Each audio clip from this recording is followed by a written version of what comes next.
Welcome back to வரன் reacts podcast தமிழ்நாட்டிலிருந்து Leo decode part 12 வந்திருக்கு. இதுக்கு முன்னாடி பார்ட் 11 பார்த்தீங்கன்னா செம்ம இன்ட்ரெஸ்டிங்காக போச்சு. அது மட்டும் இல்லாமல் ஒரு டாஸ்க் வேறு கொடுத்துருந்தாரு. அது எனக்கு ஒரு வித்தியாசமான ஃபீல் கொடுத்துச்சு. ஏன்னா வியூவர்ஸ்க்கு மட்டும் அந்த டாஸ்க்கில் என்ன மாதிரி ரியாக்ட் பண்ணுறவங்களும் கொடுத்துருந்தாரா எனக்கு ஒரு நல்ல ஃபீல் கொடுத்துச்சு. அந்த டாஸ்க் என்னன்னா ஒரு 4 கொஸ்டின்ஸ் கேட்டிருப்பாரு. அது 4 கொஸ்டின்ஸ்க்கும் வியூவர்ஸ் அண்ட் என்ன மாதிரி ரியாக்ட் பண்ணுறவங்க அவங்களோட பெர்ஸ்பெக்டிவோ அதை ஆன்சராக கொடுக்குற மாதிரி இருந்துச்சு. அதில் நான் என்னெல்லாம் கரெக்டாக பண்ணேன், கரெக்டு தப்புன்னு சொல்ல முடியாது, அவங்களோட பெர்ஸ்பெக்டிவ் அது எப்படி வேணா இருக்கலாம்ல. ஸோ அதில் கரெக்டு தப்புலாம் வராது. அதில் நான் என்ன ஸ்கோர் பண்ணேன் அப்படின்றலாம் அந்த வீடியோ பார்த்தீங்கன்னா தெரியும். நீங்களும் என்னென்ன ஸ்கோர் பண்ணி அப்படின்றத அந்த வீடியோட கமெண்ட்டில் போடுங்க. அது மட்டும் இல்லாமல் பிளேலிஸ்ட் தரேன். பாட்காஸ்ட் தமிழன் லியோ டிகோட் வீடியோஸ் எல்லாத்தையும் சேர்த்து வச்சு ஒரு பிளேலிஸ்ட் இருக்கும் டிஸ்கிரிப்ஷனில். அதெல்லாம் செக் பண்ணி பாருங்கள். அதெல்லாம் பார்த்தீங்கன்னா இன்னுமே உங்களுக்கு பெட்டராக புரியும். ஓகே, அதுக்கு நம்ம சேனல் இப்போ வந்து நான் மறக்காமல் சப்ஸ்கிரைப் பண்ணிட்டு பெல் ஐகான் கிளிக் பண்ணி சேர்ந்து பாருங்கள் போகலாம். அதுக்கு முன்னாடி ஒன்று சொல்லிடுறேன். போன வீடியோலேயே சொல்லியிருப்பேன், பட் இன்னுமே இந்த வீடியோவில் சொல்லிடுறேன். இவர் கமெண்ட்ஸில் வந்துட்டு இவரை வந்துட்டு மில்க் பண்ணுறீங்க அப்படின்ற மாதிரி இவரை போன வீடியோவில் சொன்னார். அதுக்கு நான் ஒன்றே தான் சொல்கிறேன். ஒவ்வொரு வீடியோ ஸ்டார்டிங்கில் அவர் சொல்கிறாரோ இல்லையோ நான் சொல்லிடுறேன். இந்த சீரியஸ் வந்து ஒரு லாங் சீரியஸ் தான். ஆக்சுவலாக இந்த பார்ட் 12 முடியுதா இல்லை இதுக்கப்புறம் பார்ட்ஸ் வருதான் எனக்கு இப்போ தெரில. பட் நான் சொல்லிடுறேன், இது ஒரு லாங் சீரியஸ் தான்.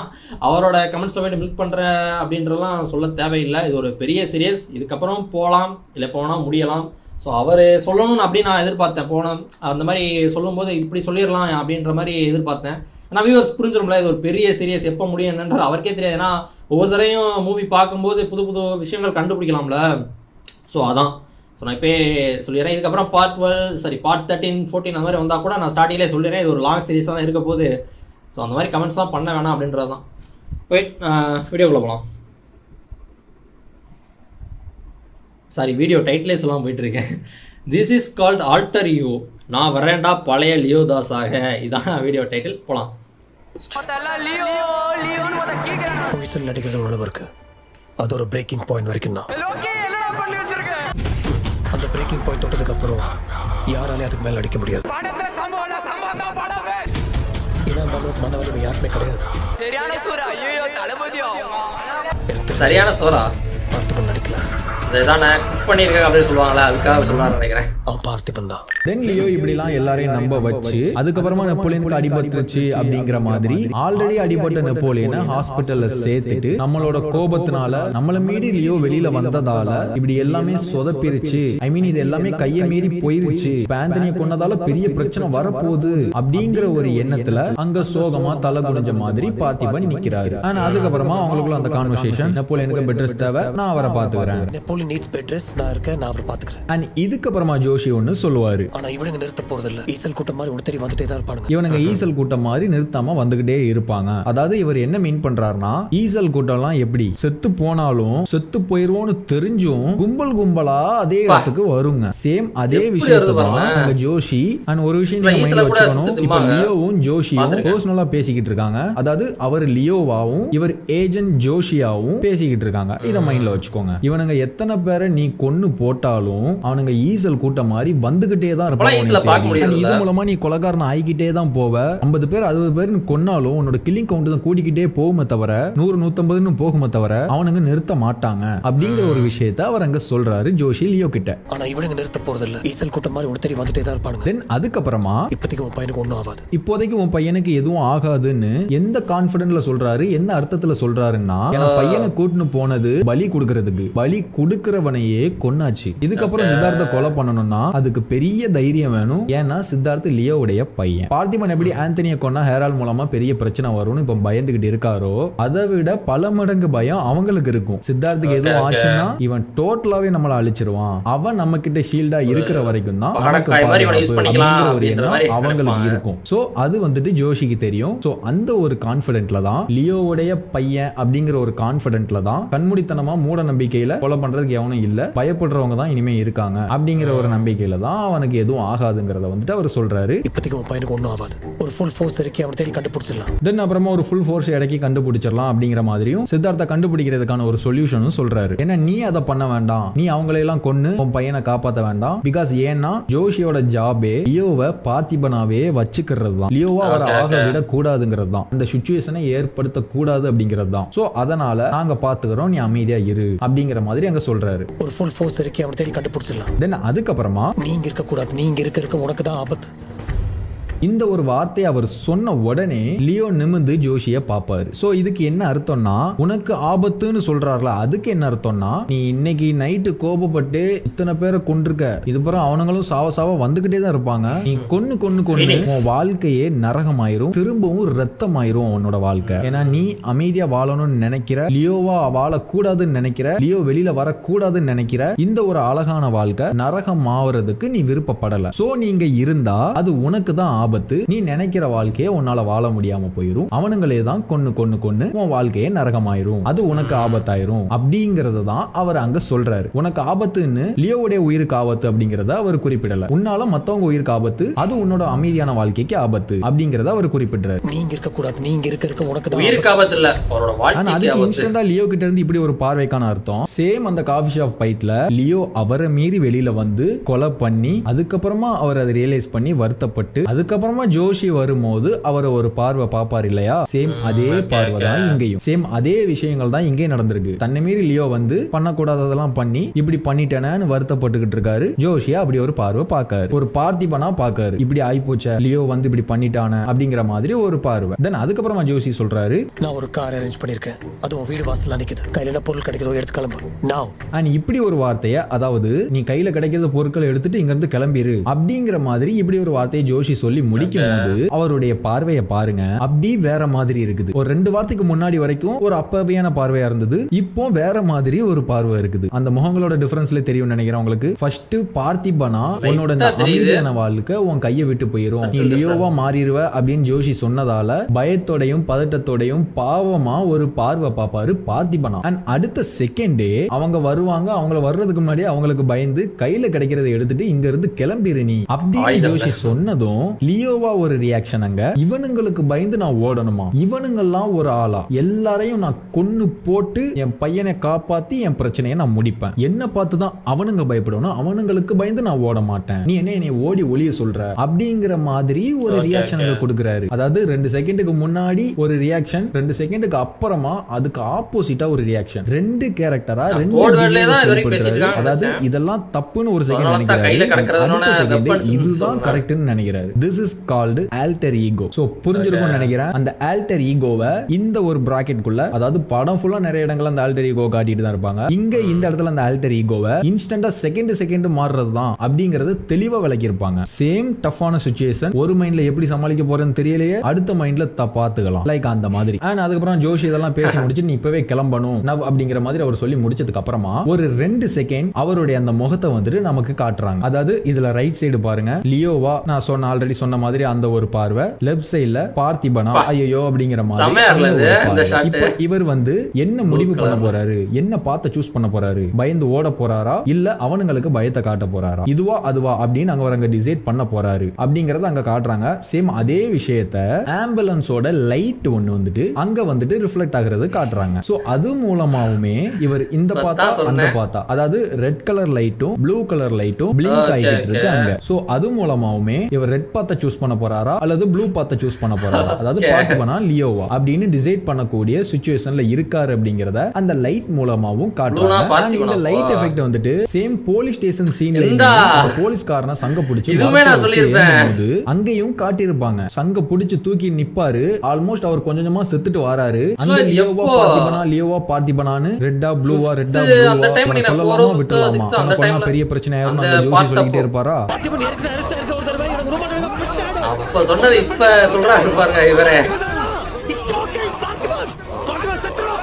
அதனால இவனை கொல்லலாமா விட்டுலாமா, ரெட்டா ப்ளூவா அப்படிங்கிற மாதிரி அவருக்குள்ள டிசைட் பண்ணக்கூடிய அந்த ஒரு விஷயத்தால் அந்த லைட் எஃபெக்ட்னால காமிச்சிருப்பாங்க. சேம் அங்க என்ன சூஸ் பண்ணாரோ அங்க அவரை கொல்லாம விட்டு பார்த்திபனா ப்ளூ பாத்த சூஸ் பண்ணாரோ.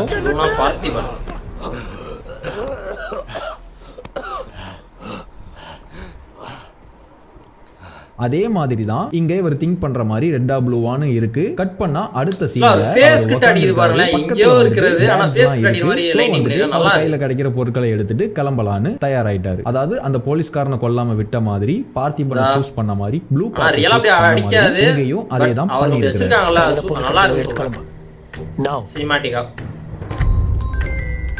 தென் அப்போ அவருக்கு அங்க ஒரு போன் வரும். பட் ஆனா அவர் வீட்டு வாசல்ல தான் வண்டி நிக்கின்னு ஜோசி சொன்னாரு. எல்லாத்தையும் எடுத்து வச்சுட்டாருனா கிளம்ப வேண்டிதானே. ஏன் வெயிட் பண்றாருங்க? சத்யாவும் சிண்டும் தூங்கிட்டு இருக்காங்க, எழுந்துக்கிற வரையும் வெயிட் பண்ணலாம் அப்படிங்கறதுனாலயா? அது கிடையாது. அது என்னன்னு நான் சொல்றேன். தென் அவர் அங்க வெயிட் பண்ணிக்கிட்டு இருக்கும் போது ஒரு போன் கால் வருது. அந்த போன் காலுக்காக தான் அவர் வெயிட் பண்ணிக்கிட்டு இருக்காரு. அந்த போன் காலும் வருது. அவருக்கு தெரியும் யாரு போன் பண்றாங்க அப்படின்னு. அதாவது அன்னோன் நம்பர்ல இருந்து கால் வருது. அது அவர் எடுத்து என்ன சொல்றாருன்னு பாருங்க. யாருன்னு கேக்குறாரு. இவர் இப்போ ஒன்னும் தெரியாம கேஷுவலா பயத்துல உட்காந்துருக்காரு. ஏதோ ஒரு அன்னோன் நம்பர்ல இருந்து போன் வருதுன்னா ஹலோ யாருன்னு கேக்குறது தான் கேஷுவலான வேர்டே. அதுதான். எடுத்த உடனே நீங்க யாரு எனக்கு தெரியலையே, புது நம்பர்ல இருந்து கால் வருது, நீங்க யாருன்னு அது நடிக்கிற மாதிரி இருக்கு. ஏன்னா அவருக்கு தெரியும் ஹேரால் எப்படியும் கால் பண்ணுவான், அவன் எங்க போனாலும் நம்மளை விட மாட்டான் அப்படின்னு அவருக்கு தெரியும். இப்போ நம்ம ஓடி போறதும் வேஸ்ட் தான் அப்படின்னு அவருக்கு தெரியும். அதனால அவர் அங்க வெயிட் பண்றாரு, ஏதாவது நடக்குதான்னு பாப்போம்னு. சோ எடுத்த உடனே ஒரு பார்த்திபனா என்னன்னு தெரியாத மாதிரி யாருன்னு கேக்குறாரு. நீ வேணும்னு தான் யாருன்னு கேக்குற, நீ நடிக்கிற, நீ யாருன்னு எனக்கு தெரியும் அப்படிங்கிற மாதிரி ஒரு 2 செகண்ட் ஹேரால் கேப் விடுறாரு. அதுக்கப்புறமா லியோன்னு சொல்றாரு. யாரு?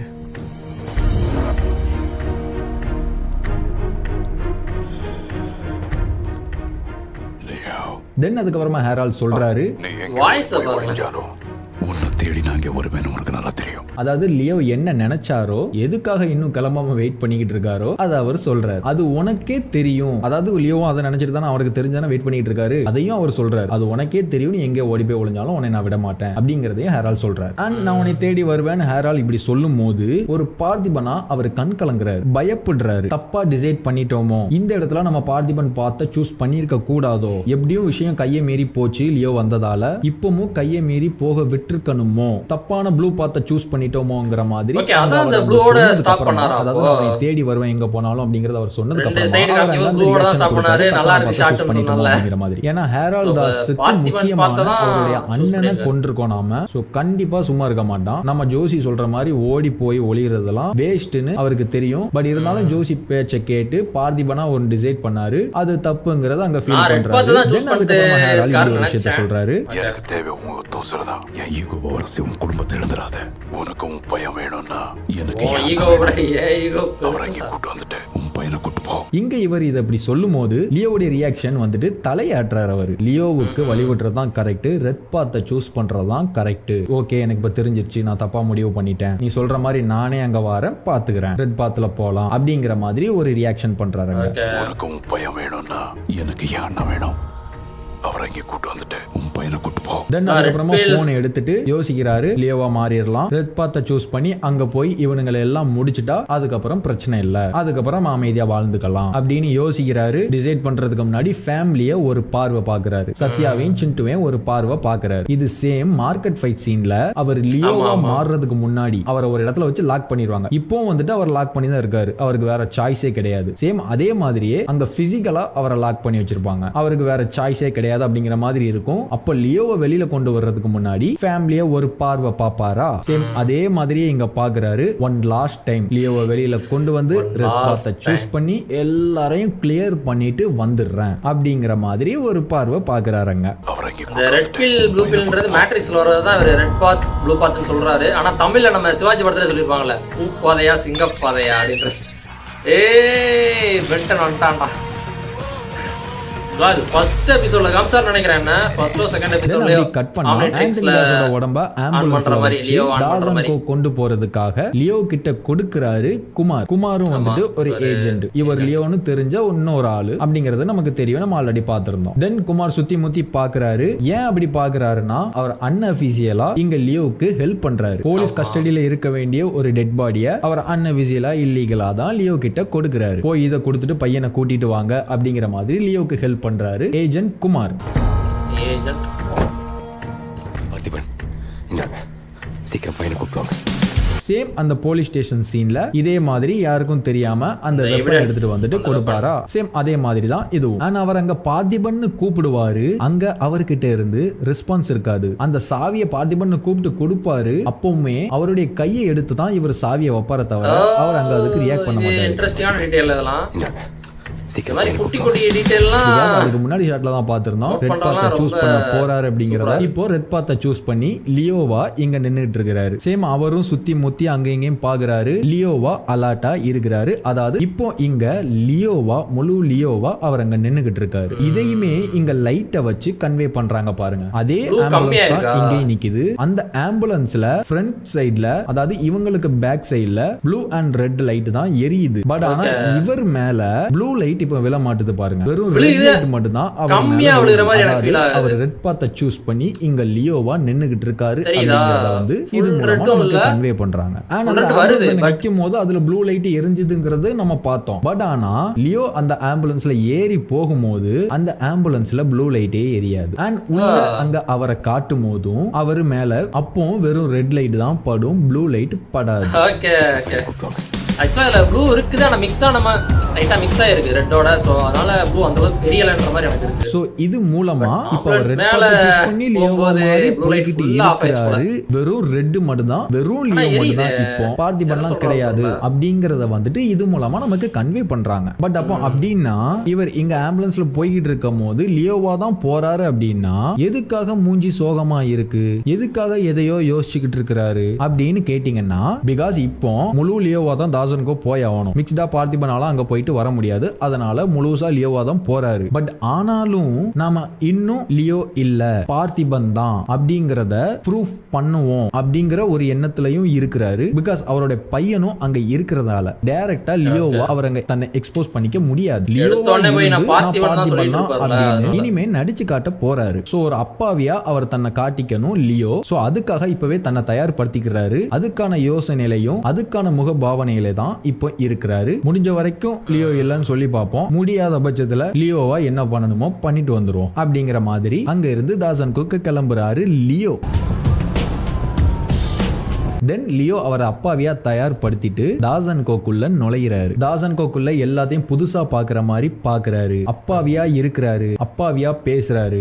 இங்க எல்லாத்தையும் அவர் புதுசா பாக்குற மாதிரி பாக்குறாருல, அதுக்கு இன்னொரு அர்த்தம் என்னன்னா பழைய ஃபேக்டரியை தான் அவர் கொளுத்திட்டு போயிட்டாரு. அது வேற மாதிரி இருக்கும். இது புது ஃபேக்டரி. இப்போ அவங்க புதுசா ரெடி பண்ணி ஓட்டிக்கிட்டு இருக்க ஃபேக்டரி. அதையும் ரொம்ப நாள் கழிச்சு புதுசா கட்டியிருக்கீங்க போல, ஓஹோ அப்படியா அப்படிங்கிற மாதிரி ஒரு எண்ணத்திலையும் பாக்குறாரு. ஏன்னா அப்பாவியா நடிச்சுக்கிட்டு இருக்க முழு லியோ தானே அங்க போய்கிட்டு இருக்காரு. இதையும் முடிச்சிடலாம், இந்த புது ஃபேக்டரியிலையும் முடிச்சிடலாங்கிற ஒரு எண்ணத்துல தானே வந்திருக்கவே செய்யறாரு. அதனால சும்மா அப்படி சுத்தி பாக்குறாரு.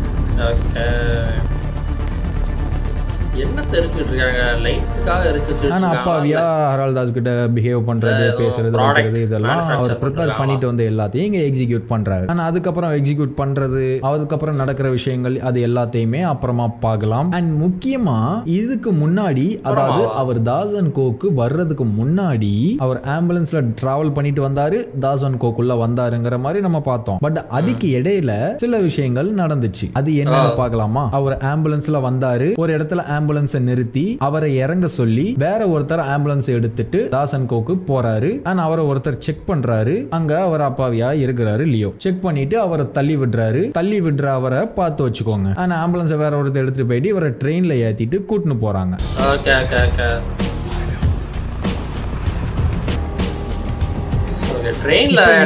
போயிட்டு இருக்கும் போது அந்த செக் பண்ணிட்டு இலக்காரமா தள்ளி விட்டார்ல, அவர் யாருன்னு தெரியாம தள்ளி விட்டார்ல, அவர் வந்துட்டு இங்க தலை குனிஞ்சிட்டு அமைதியா நின்னுட்டு இருக்க லியோவை வந்து பார்த்துனே இருக்கிறாரு. ஆனா அங்க இன்னொருத்தர் ஹேரால் தாஸ் கிட்ட போன் பண்ணி பேசுறாரு. ஆனா அவர் அங்க அதை பேசும்போது லியோ அவரை பாக்குறாரு, அவர் பேசுறத கவனிக்கிறாரு. ஆனா அவர் பேசி முடிச்சதுக்கு அப்புறம் அப்படியே அணக்கம் இல்லாம கீழே குனிஞ்சிடுறாரு. அந்த மாதிரி அனுப்பிச்சுட்டேன், ட்ரெயின்ல ஏத்தியாச்சு, இன்னும் 1 மணி நேரத்துல அங்க இருப்போம்.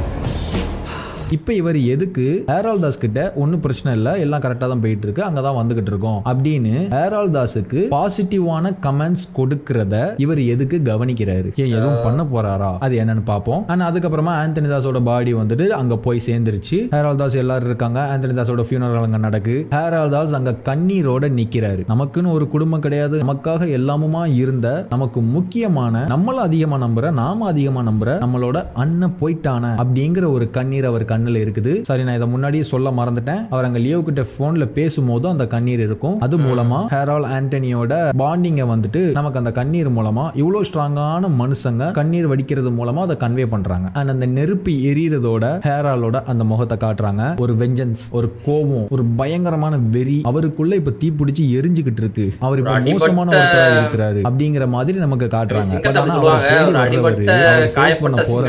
இதுக்கும் பல மடங்கு அதிகமான கோபமான ஒரு ஆளு அப்படிங்கிறது அவருக்குமே தெரியும், நமக்குமே தெரியும் இல்லையா? இவங்க அந்த ட்ரெயின்ல வந்துட்டு இருக்க வழியிலே ஆந்தனி தாஸோட பாடி அங்க போய் அவரோட ஃபியூனரல் முடிஞ்சிருச்சு.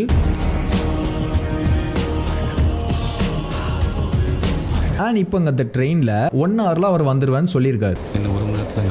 1 ஹவர் டிராவல் பண்றாங்க, நின்னுகிட்டு இருந்தாங்க. அதுக்கப்புறமா சீட் கிடைச்சு உக்காந்துருக்காங்க. இப்போ எல்லாருமே லியோவை பாத்துக்கிட்டே இருக்கிறாங்க. நான் சொன்ன அந்த தள்ளி விட்டாரு பாத்தீங்களா ஒருத்தர், அவரும் லியோவை பாக்குறாரு. சேம் நின்னுகிட்டு இருக்கும் போதும் பாத்துக்கிட்டு இருந்தார்ல, அதே இப்போ பண்றாரு. அதாவது முறைச்சு பாத்துக்கிட்டு இருக்காரு. அதுக்கப்புறமா லியோ வந்துட்டு மொல்லமா திரும்பி அவரை பாக்குறாரு. தென் கட் பண்ணா அவர் தாசன் கோலுக்குள்ள என்ட்ரி ஆகுறாரு அப்படிங்கிற மாதிரி காட்டியிருக்காங்க. இதுக்கு முன்னாடி பார்த்தோம் இப்படி ஒரு கட்டுக்கு இடையில என்னென்னலாமோ திருப்பங்கள் இருந்துச்சு, என்னென்னலாமோ விஷயங்கள் இருந்துச்சு, எப்பெல்லாமோ நம்மளை குழப்புச்சு. சேம் அதே மாதிரியே இந்த கட்டுக்கு இடையில எதனா இருக்குமா? நம்ம பிளான் படி எல்லாம் போயிட்டு தான் இருக்கு, நாங்க வந்துகிட்டு தான் இருக்கோம். அவர் மெசேஜ் ஹெரால்ட் தாஸுக்கு பாசிட்டிவா பாஸ் பண்ணதுக்கு அப்புறமா அதுவரையும் வெயிட் பண்ணிட்டு இருந்துட்டு லியோ அதை கவனிச்சு முடிச்சதுக்கு அப்புறமா இலக்காரமா தள்ளி விட்டவனை திரும்பி பாக்குறாரு லியோ. அதுக்கப்புறம் உள்ள வர்ற மாதிரி காட்டுறாங்களா அந்த கட்டுக்கு இடையில. அங்க அவர் பார்த்ததுக்கு அப்புறம் எதுவும் பண்ணாரா? அந்த தள்ளி விட்டது அதுக்கப்புறம் உயிரோட தான் இருக்கிறாரா? இவர் தாசன் அந்த ஒருத்தர் இருக்கிறார்ல, சித்தார்த்தை கூட்டிட்டு வந்தவர் ஆந்தனிக்கு, அதாவது தாசன் கோக்கு விசுவாசமான ஒரு ஆளு. அவர் வந்துட்டு லியோவை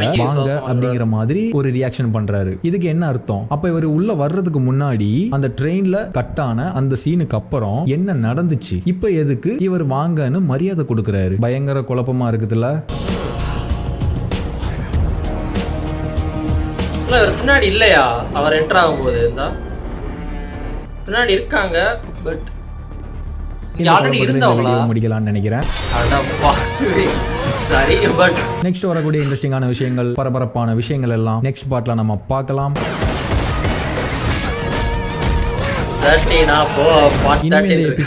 ரொம்ப போட்டு கமெண்ட்ஸ் படிச்சு என்ன நானே குழப்பிக்கிறாம என்ன பிளான் பண்ணணும் அதே மாதிரியே ஸ்மூத்தா எடுத்துட்டு போறேன் அப்படின்னு ஆரம்பத்திலே பண்ணியிருந்தேன்னா இந்நேரம் எல்லாமே ஸ்மூத்தா முடிஞ்சிருக்கும். பட் எவ்வளவு டிலே ஆயிருச்சு, அது என்னோட ஃபால்ட் தான். சரி, ஓகே, பேசி டைம் வேஸ்ட் பண்ண விரும்பல. கதையில அதுக்கப்புறம் என்னெல்லாம் நடக்க போகுது, என்னெல்லாம் நடந்துச்சு அப்படிங்கறத நெக்ஸ்ட் பார்ட்ல பார்க்கலாம். Okay guys, take care, bye by.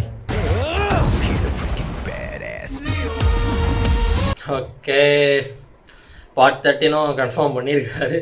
அதான் இப்போ லாஸ்ட்டாக கூட லைட்டாக மென்ஷன் பண்ணியிருக்காரு. பட் போன வீடியோவில் பார்த்தீங்கன்னா எடுத்தோடனே நிறையா சொல்லியிருப்பார். இந்த மாதிரி கமெண்ட்ஸ் வந்துச்சு, அது என்ன நானே ரொம்ப இதாகிக்கிட்டேன். ஐ மீன் கமெண்ட்ஸ் பார்த்து படித்து ரொம்ப உள்வாங்கிக்கிட்டு அதெல்லாம் சொல்லியிருப்பேன். ஸோ அதுக்காக தான் நான் இப்போ இந்த வீடியோ ஸ்டார்ட் பண்ணும்போதே சொன்னேன், இது ஒரு பெரிய சீரிஸ் தான். ஸோ அதனால் இந்த மாதிரி கமெண்ட்ஸ்லாம் தேவையில்லாதது அப்படின்னு தான் சொல்லியிருந்தேன்.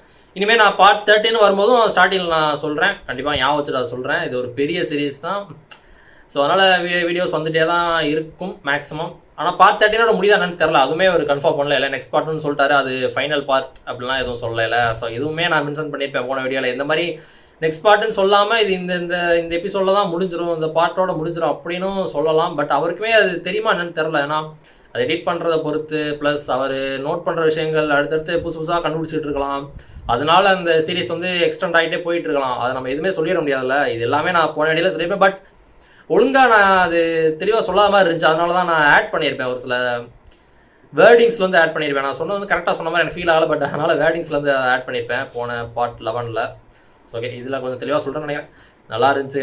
அந்த ஒரு கட்டு காமிக்கிறாங்க பார்த்தீங்களா, ஒரு இது காமிக்கிறாங்க, அடுத்த சீன் டக்குன்னு வேறு இடத்துக்கு மாறுவோம், அதுக்கடையில் என்ன நடந்திருக்கு அப்படின்றதே ஒரு பெரிய குழப்பமாக தான் விடுறாங்க. ஏன்னா போன எபிசோட் பார்த்துருந்தீங்கன்னா தெரியும், அதை மறக்காமல் செக் பண்ணி பாருங்கள், செம்ம இன்ட்ரெஸ்டிங்காக இருந்துச்சு.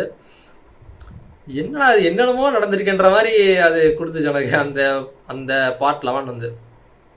அதான் இதுலேயும் ஏதோ நடந்திருக்கு போல் முறைச்சி பார்த்துக்கிட்டே இருந்தவர். அதுக்கப்புறம் இருந்தாரா என்னன்னு தெரியல. ஆனால் அவர் என்ட்ரு ஆகும்போது பின்னாடி இருக்காங்கல்ல, அது ஆல்ரெடி இந்த ஃபேக்ட்ரியில் ஒர்க் பண்ணுறவங்களா தான் இருப்பாங்கன்னு நினைக்கிறேன்.